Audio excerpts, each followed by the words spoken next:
Welcome back class. This is the last and the final sum. इसके बाद आपका chapter पूरा हो जाता है. So let us pay attention. This सम बेटा सेज अगर if cube root of 729 is 9, अगर 729 का क्यूब रूट निकाला जाए तो आंसर 9 आएगा. हम लोग कर चुके हैं यही सब इसी एक्सरसाइज के अंदर. देन तो मान लो बेटा अगर 0.000729 का क्यूब रूट निकाला जाए तो क्या आंसर आएगा. तो वेरी सिंपल. सबसे पहली बात, जब कभी भी बेटा डेसिमल फॉर्म दिया रहता है ना, इसे हम कहते हैं डेसिमल फॉर्म. तो आप उसको कन्वर्ट कर दो डेसिमल फ्रैक्शन में. किसमें कन्वर्ट कर दोगे? डेसिमल फ्रैक्शन में. फ्रैक्शन का मतलब एक होगा न्यूमरेटर और एक होगा डिनोमिनेटर. तो आप सबसे पहले इसे कॉपी करोगे और लिखोगे 0.00729 इज इक्वल टू. अब बेटा आपको पता होना चाहिए कि डिनोमिनेटर में उतने ही जीरो लिखे जाएंगे जितने डेसिमल पॉइंट के बाद डिजिट्स होंगे. डिजिट्स ध्यान से देखना. ये है आपका डेसिमल पॉइंट और डेसिमल पॉइंट के बाद काउंट करो कितने डिजिट्स हैं. 1 2 3 4 5 6 डिजिट है. तो डिनोमिनेटर में कंपल्सरी आपको 1 2 3 4 5 6 डिजिट लगाना पड़ेगा. और डेसिमल फ्रैक्शन के डिनोमिनेटर का शुरुआत ही होता है 1 से. या तो 10 होगा 1 0, या 100 होगा 100, या 1000 होगा 1000. यानी कि डिनोमिनेटर में 1 और बाकी सारे नंबर क्या होंगे 0 0 0 0 0. करेक्ट. अब बेटा आपने क्योंकि डेसिमल पॉइंट हटा दिया है ये इतना बड़ा डिनोमिनेटर लेकर, तो अब आपका ओनली क्वेश्चन बचेगा 729. क्यों सर? ये पहले के 4 जीरो नहीं लेते बेटा. आप कैलकुलेटर में 4 बार जीरो दबाओ 0 0 0 0 0. वो सिर्फ एक बार लेगा और जैसे ही आपने 7 दबाया ना वो जीरो भी गायब हो जाएगा. क्यों? बिकॉज हम जीरो कभी भी स्टार्टिंग में नहीं लेते जब एक नॉर्मल विदाउट डेसिमल पॉइंट का नंबर लिखा जाता है. तो आप लिख दोगे इधर 729 और इसको लगा दोगे क्यूब रूट. ठीक है. अब 729 को हम फैक्टराइज करते हैं. जैसा कि बेटा उन्होंने ऑलरेडी क्वेश्चन में दे रखा है क्यूब रूट ऑफ 729 इज 9. तो 9 3 बार आएगा. 9 81 जा 9 9 जा 9 1 जा. क्लियर. और फिर बारी आती है 10 लाख की.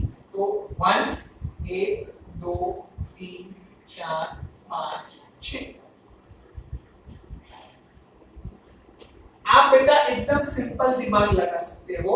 आप इसको 10 से डिवाइड करोगे. क्यों सर?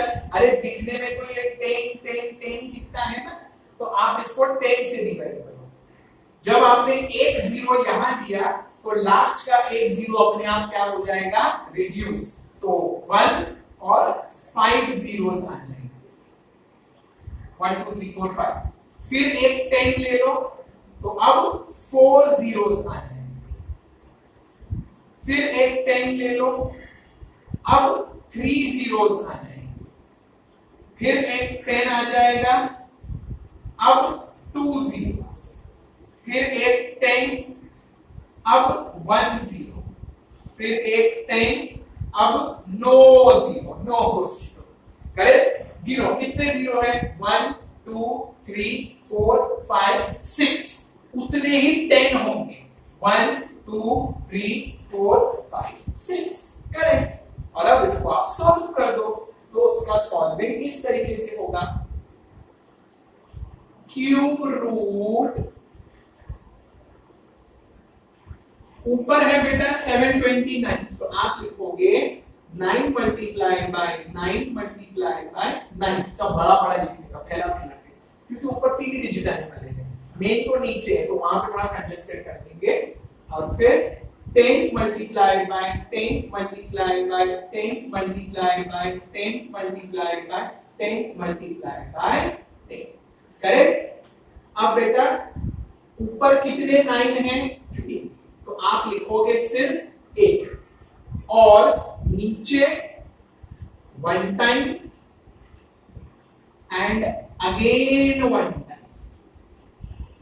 तो ये हो जाएगा 9/100, 10 10s are 20 नहीं होता, 10 10s are 100 होता है।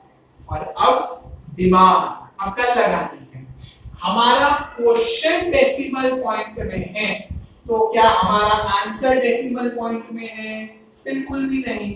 और फिर स्टैंडर्ड फिफ्थ को याद करो, डिनोमिनेटर के जितने भी जीरो हैं सब काउंट कर लो, तो डिनोमिनेटर में कितने जीरो हैं, 2, न्यूमरेटर में राइट साइड से उतने नंबर स्किप करने का। डिनोमिनेटर में कितने जीरो हैं, 2, कितने जीरो हैं, 2, तो न्यूमरेटर में 2 नंबर स्किप करने पड़ेंगे। पहला नंबर हो गया 9, सर दूसरा तो नंबर ही नहीं है, कोई बात नहीं, 0 लगा लो, 0, और फिर लगा दो डेसिमल पॉइंट। देखो पॉइंट के बाद 2 डिजिट, इसीलिए डिनोमिनेटर में 2 जीरो है, और जब डेसिमल पॉइंट के पहले कुछ भी नहीं होता ना बेटा, तो वहां पर कंपल्सरी क्या लिखा जाता है, 0। हेंस आपका आंसर है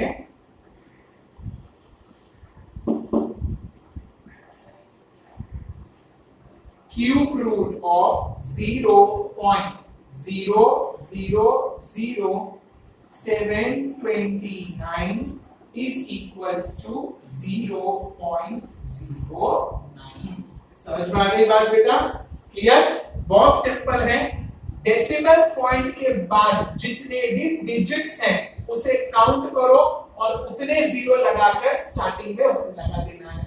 फिर आपने फैक्टराइज कर लिया, फैक्टराइज करके कॉमन निकाल दिया, अब वापस से डेसिमल पॉइंट लगाना है, तो सिंपल काउंट करो, जितने जीरो डिनोमिनेटर में होते हैं ना बेटा, बरोबर उतने ही डिजिट न्यूमरेटर में राइट साइड से, न्यूमरेटर में राइट साइड से। तो पहला डिजिट 9, हमारे पास कितने जीरो हैं, 2, और हमारे पास तो सिर्फ एक ही नंबर था, तो हमने दूसरा नंबर क्या ले लिया, 0, फिर लगा दिया डेसिमल पॉइंट, पॉइंट के बाद 2 डिजिट, पॉइंट के बाद 2 जीरो, और पॉइंट के पहले जब कोई नंबर नहीं होता है ना बेटा, तो वहां पर फिर से क्या लगा दिया जाता है, 0। इस तरीके से क्लास आपका थर्ड चैप्टर कंप्लीट हो। आई होप आप सबको समझ में आ रहा होगा। Please see to it that पहले हम वीडियोस को अच्छे से देखें और बाद में हम कोई चीज कंप्लीट करने की घाई गड़बड़ मचाएं। Till then take care of yourself.